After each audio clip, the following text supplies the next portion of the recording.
Welcome to Reddit Revenge. Today's story is ready for you. Banking is supposed to be boring, predictable like a metronome. You deposit money, swipe your card, buy groceries, move on with your life. That's why I chose a tiny local credit union. Faces I knew, a lobby with a candy bowl, a clerk who remembered my name. Trust, right? Then one Tuesday, the ATM ate my dignity. My card refused to work.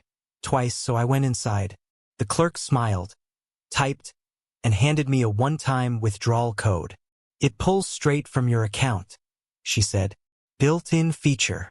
I punched the code, pocketed the cash, and walked out thinking small-town banks really were better. 3 days later, I learned what happens when a tiny bank makes a tiny mistake and a tiny mistake meets a tiny ego. My account got flagged for review. No overdraft, no fraud, no suspicious travel. Their own system had delayed a balance update after that code withdrawal. A hiccup. Except their fix wasn't a fix, it was a freeze. Every dollar I owned was padlocked. Rent due in 6 days. Bills lining up like dominoes. Support said, "We'll escalate." I learned escalate is bank speak for good luck. The longer they stalled, the louder something in me snapped. You can forgive boredom. You don't forgive humiliation. Especially when it comes laced with something uglier than incompetence. And the next call would prove it. I phoned daily, sometimes twice. Hold music, transfers, dead ends. A rep sighed like I'd interrupted her spa day. Another chuckled, "Yeah, our systems can be quirky." One suggested I budget better. The worst hinted my foreign-sounding last name might be why the algorithm flagged me. There it was. Not just a frozen account, an insinuation. I wasn't just broke, I was suspect. Meanwhile, life didn't pause.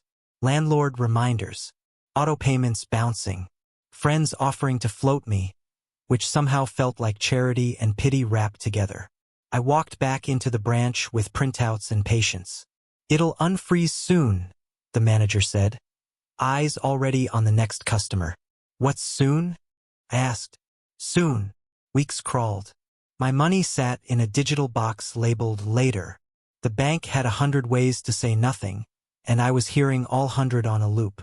One night, after explaining to the fourth agent why yes, locking all funds for a month might be a problem, I called family back home to vent. I wasn't looking for solutions, just a voice that didn't talk in scripts. My younger cousin answered, half laugh, half knife. "You want them to listen?" he asked. "Then stop whispering in their call center and start shouting in their lobby." "Which lobby?" I said. He cleared his throat. "The one with a million chairs. The internet." I thought he was joking. He wasn't. His plan sounded like urban legend. "There's a service here," he said. "People get paid a few rubles to post whatever you want on social media. Complaints, reviews, comments. You choose the platform, even the look of the profile. It's flexible." I pictured a dark room full of teenagers hammering keyboards. I also pictured the bank's Facebook page.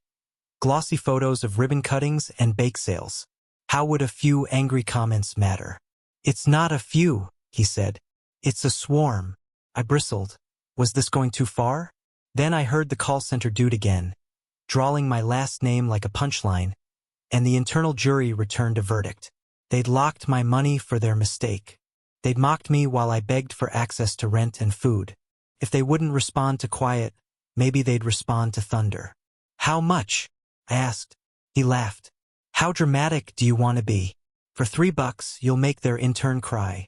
I opened my laptop. The website looked like a food delivery app. Menus, sliders, filters. American-looking profiles? Click. Geography. Click. Tone. I typed. Measured. Plausible. Frustrated. No slurs, no threats, just credible pain. Then a template.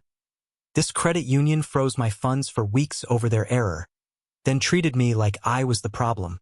I pressed pay and closed the lid. I expected guilt. Instead, I felt calm. If they wanted to ignore one voice, they could try ignoring a choir. The first ripple hit by lunchtime. A polite question on their Facebook. "Has anyone else had funds frozen?" Then 3 replies. Then 12. A Yelp review citing unresponsive support. A Twitter thread about hostage accounts. Nothing wild, nothing profane, just a rising hum of bad experiences. Their latest Instagram post, some community bake sale selfie, started collecting flyspecs of doom. Why won't you answer DMs? You froze my grandma's money. Do better. By mid-afternoon, the hum became a storm. The page admin tried to hide comments. It looked worse, like bleach stains on a black shirt. Replies multiplied. Screenshots spread to local groups. Someone dropped a meme of a vault labeled Customer Funds, with a sign reading, Closed for Vibes. I didn't touch a thing.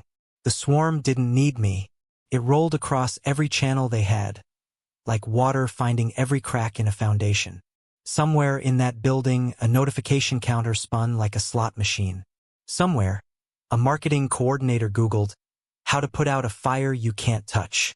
Somewhere higher, a VP asked, what did we do? And a manager said, nothing wrong. And a PR person said, that's the problem. Evening fell.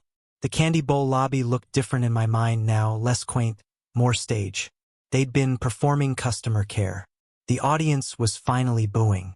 I slept better than I had in weeks. Morning would bring the real show.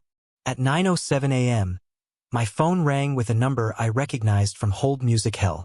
I almost let it go to voicemail. This is the call center manager, a voice said. Smoother now, edges sanded. I understand you've had a very frustrating experience. Understatement of the year.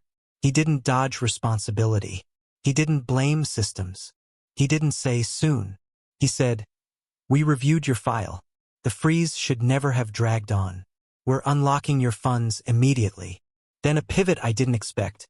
If you prefer to close the account, we'll wire your full balance today and add a $50 goodwill credit to whichever bank you choose. $50 isn't much, but it was the clearest message I'd gotten. They were hurting, and someone with a title now knew my name. I didn't gloat.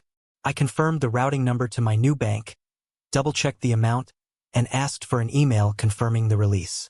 It arrived before we hung up, time-stamped, signed, actionable. He tried small talk. I let silence do the work. We value your feedback, he offered. I said nothing about the reviews, the comments, the rubles, or the $3. He didn't ask. Maybe he knew. Maybe he just wanted the bleeding to stop. Either way, the wire left within the hour. I watched the numbers bloom in my new app like spring after a stubborn winter. Relief feels like your shoulders dropping an inch you didn't know they'd climbed. You'd think the story ends there, money back, lesson learned, cue credits. But consequences are sticky. The bank couldn't just snap its fingers and restore its reputation. The swarm didn't come with a recall button. For the next week, every time they posted a cheerful update, an avalanche waited. Did you fix the frozen funds? Why do you ignore customers? Is this about last names? They tried statements, then deletion, then silence. Each strategy looked worse than the last. I checked occasionally, not to twist the knife, but to confirm I hadn't imagined the earlier contempt. I hadn't. The contempt had taught me something. Institutions respond to pressure, not fairness. I wish it were otherwise. In a kinder world, my first call would have solved this. In this one, a digital mob speaking in plausible disappointment did more than my polite persistence. I didn't love the method. I loved the result. Rent paid, groceries bought, dignity intact. Friends asked if I'd gone too far. Maybe, I said, but they went first. Also, let's be honest. If my name were as boring as my haircut, would the algorithm have flagged me? Would the rep have hinted what she hinted? The question answers itself. The comments weren't my justice. They were my amplifier. The bank would have to build its good name again the old-fashioned way, with actual service, not stock photos. A week after the wire, an envelope arrived, thick paper, real signature. A formal apology for the inconvenience, an assurance of process review, and a line I believed because I'd heard panic behind it. We have retrained staff on appropriate tone and escalation timelines. The $50 credit sat in my new account like a souvenir magnet from a place I'd never visit again. I thought about asking the swarm to stand down, but it wasn't my army. I'd paid for a spark, not a fire department. The posts would linger until their social team figured out how to bury them with better stories, or until time wore the edges down. That wasn't my problem to solve. Meanwhile, I made some changes. I split my savings across 2 institutions. I set alerts for any review hold. I wrote down every interaction with dates and names. The way you do after you learn the rules are optional for the people who wrote them. And I told friends the part of the story that matters more than the bots. Document, escalate in writing, keep receipts. The internet is gasoline. Facts are the match. Without the latter, the former just makes smoke. I didn't win because of noise. I won because the noise pointed to something true. They knew it. I knew it. And now, anyone who scrolled their page at 2 a.m. knew it too. Funny thing about small towns.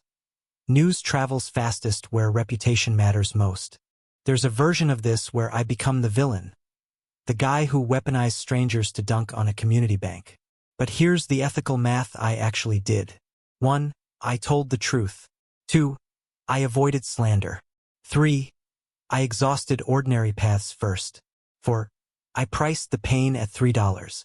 The bank priced my pain at a month of frozen groceries and a rep's smirk. I can live with my math. For them, the wake-up cost was steeper than $50 and a wire.